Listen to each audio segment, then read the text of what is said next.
디지털 시대의 핵심도 휴머니티, BTS 진정성 등 글로벌 팬덤 생겨 아날로그 때보다 더 인간적이어야 한다. 안녕하세요, 엉클만스TV입니다.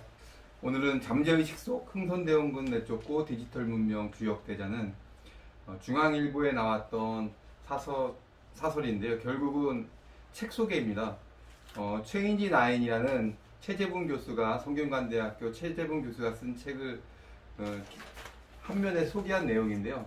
이 내용을 토대로 제가 이제 책도 읽어보겠지만은 이 신문 기사에 나와 있는 내용을 잠깐 오늘은 소개해 드릴까 합니다.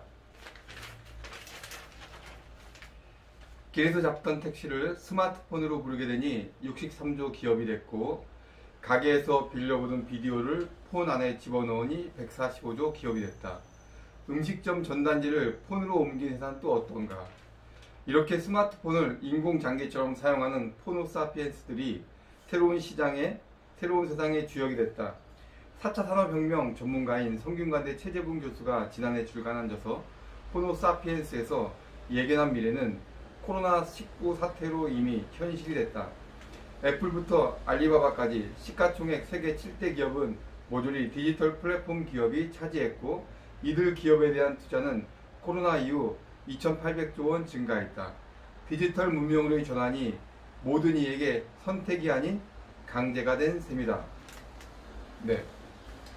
순식간에 다가온 생활 방식의 변화에 저항감을 느끼는 사람도 많지만, 디지털 트랜스포메이션과 팬데믹 쇼크라는 전대미문의 더블 쇼크를 극복하려면 생각의 표준을 바꾸는 수밖에 없다.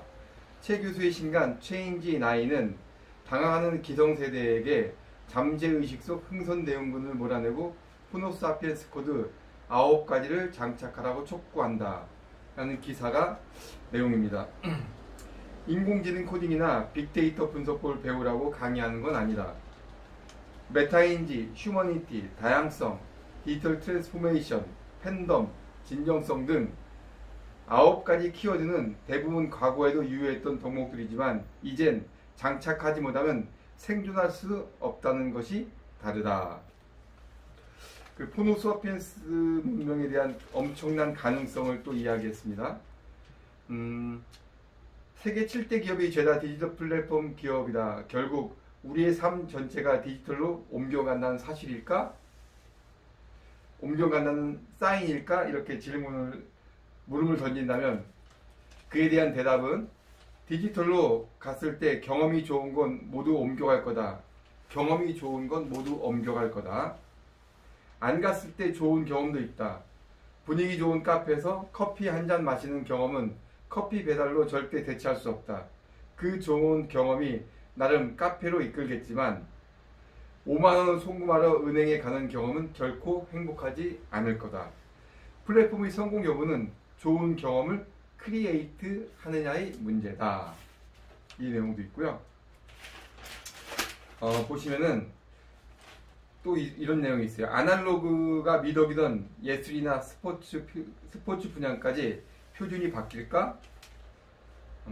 그런 경험 대체하기 어렵지만 두려움 때문에 못 가는 상황이라면 어떻게든 온라인으로 양식을 옮겨 대리만족할 기회를 제공해야 한다. 네, 두려움 때문에 어차피 예술이나 스포츠를 구경하러 가지 못할 거라면 온라인으로 대리만족할 수 있는 경험을 제공해야 된다. 내 아이디어는 이렇다. 예컨대 뮤지컬 공연에 삼성 갤럭시가 협업해 폰 1만 개로 객석을 채우고 티켓을 산 1만 명이 화상통화로 보게 하는 거다. 일괄적인 영상이 아니라 내가 보고 싶은 각도로 찍게 할 수 있고 좌석 등급에도 가능하다. 화상통화 방식이니 내 얼굴도 배우에게 보인다. 관중이 보이면 배우에게도 감흥이 다르다. 그런 식의 새로운 아이디어로 방법을 찾자면 무궁무진하다. 공연도 기술을 통해 발전할 수 있다 라고 얘기하고 있어요. 네, 어느 정도 일리가 있는 얘기 아니겠습니까? 그는 디지털 문명에 부작용도 많다는 걸 인정했다. 네, 당연히 많겠죠. 하지만 부작용은 부작용일 뿐 슬기롭게 쓰면 된다는 주장이다. 슬기롭게 쓰기 위한 9가지 코드 중 핵심은 휴머니티다. 디지털 문명이 냉정하고 차가운 시대라고 착각하는데 오히려 휴머니티와 진정성을 끊임없이 드러내야 한다. 네. 우리가 약간 오해했던 것, 디지털 문명이 차갑다, 차가운 시대다, 인간성이 없다고 하는데 오히려 그 역발상을 얘기하고 있습니다. 자본과 정치 같은 시스템이 소비자를 지배하던 시대에는 음모와 가식이 강력한 힘을 발휘했지만 지금은 FBI 기밀문서도 까발려지는 세상이다. 그래서 더더욱 인간적이어야 한다. 이렇게 얘기하고 있고요. 마지막에 보면은 이런 내용이 있어요. 4차 산업 공포에 벗어나려면, 네, 이제 이 내용에서는 한국의 잠재력이 무궁무진하다는 것을 이야기하고 있는데요. 그가 말하는 디지털 트랜스포메이션은 결국 사람을 향한다.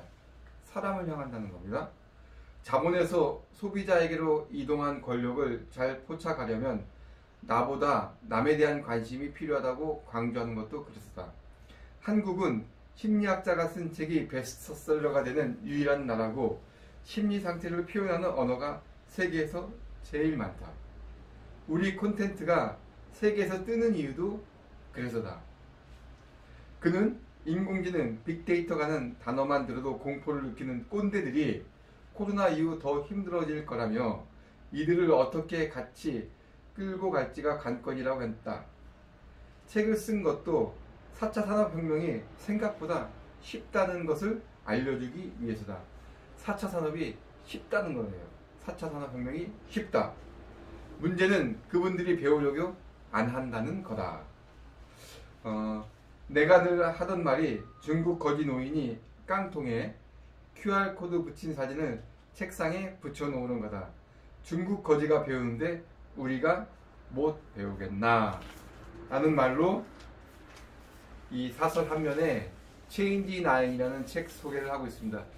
저도 책 구입해서 읽어보겠습니다. 읽어보고 또 책 내용도 알려드리고 또 잠깐 책 리뷰하는 시간도 갖겠습니다.